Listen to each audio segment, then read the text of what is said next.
He is running for lieutenant governor. So, Thank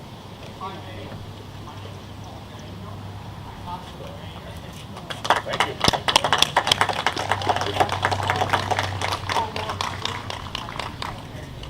Thank you all for coming. Today is a special day for me because 98 years ago today, in a small town in North Carolina, at the height of the First World War, my mother was born. 4 months later, her father, who had barely seen her, died in uniform as a member of the United States Army. Memorial Day has always had a special meaning for us, not just in remembering, but in grieving. 25 years later, my mother had married, and she married a young man who also went into service just after his first son, me, was born. He then went off to France, and fortunately, he came back. And then 25 years later, her son, again me, found myself in the Central Highlands and the Central Coast of the Republic of Vietnam. And I too am gratified and grateful to have come back. But I have friends and colleagues and people with whom I served who did not come back. And we're here today to remember them and to honor them and to honor their sacrifice. Memorial Day is a day when all Americans join together to remember the sacrifices of the brave men and women who answered their nation's call. Memorial Day is not a celebration, it's a remembrance. It's a time for all of us, regardless of race, creed, national origin, religion, or political views, to pay tribute to those who did not return and to express to them our heartfelt gratitude for their sacrifice. And that sacrifice is grounded in values.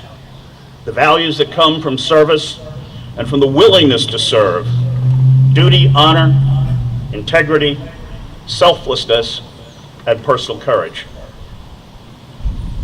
Freedom comes with a price, and part of that price includes bearing the sadness and the tears for those whose lives were ended and for their loved ones whose lives were changed forever. The story goes of a congressman who went to a Washington cocktail party where he was assailed by a French diplomat who criticized America's policies as being self-serving. The congressman asked his French colleague, "Do you speak German?"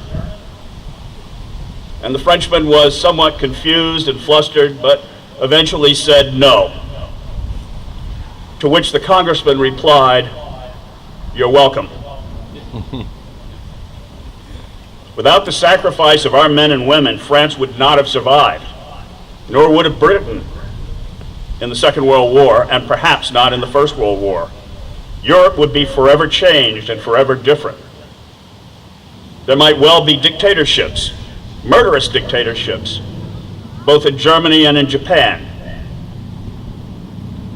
Without the sacrifice of our brave men and women, South Korea would not be a free and prosperous democracy as it is today. And Panama would be under the rule of a murderous narco-trafficker.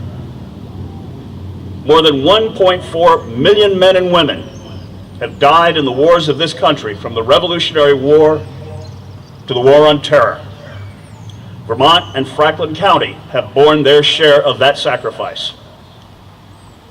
Vermont sent 34,000 men to serve in the Civil War and suffered losses of over 5,100. 432 Vermonters died during World War II, 102 in Korea, and 138 in Vietnam. And in the war in Iraq, Vermont has suffered more deaths per capita than any other state in the country. Listen to these words by Charles M. Province. "It is the soldier, not the reporter, who has given us freedom of the press. It is the soldier, not the poet, who has given us freedom of speech. It is the soldier, not the campus organizer, who has given us the freedom to demonstrate. It is the soldier, not the lawyer, who has given us the right to a fair trial. And it is the soldier who salutes the flag, who serves the flag, and whose coffin is draped by the flag, who allows the protester to burn the flag. Please join me in a moment of silence as we remember those who made the ultimate sacrifice.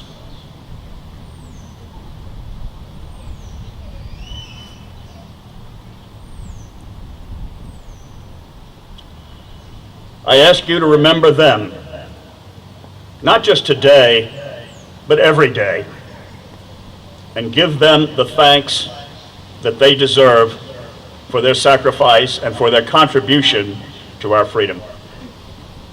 God bless you, God bless them, and God bless America. Thank you.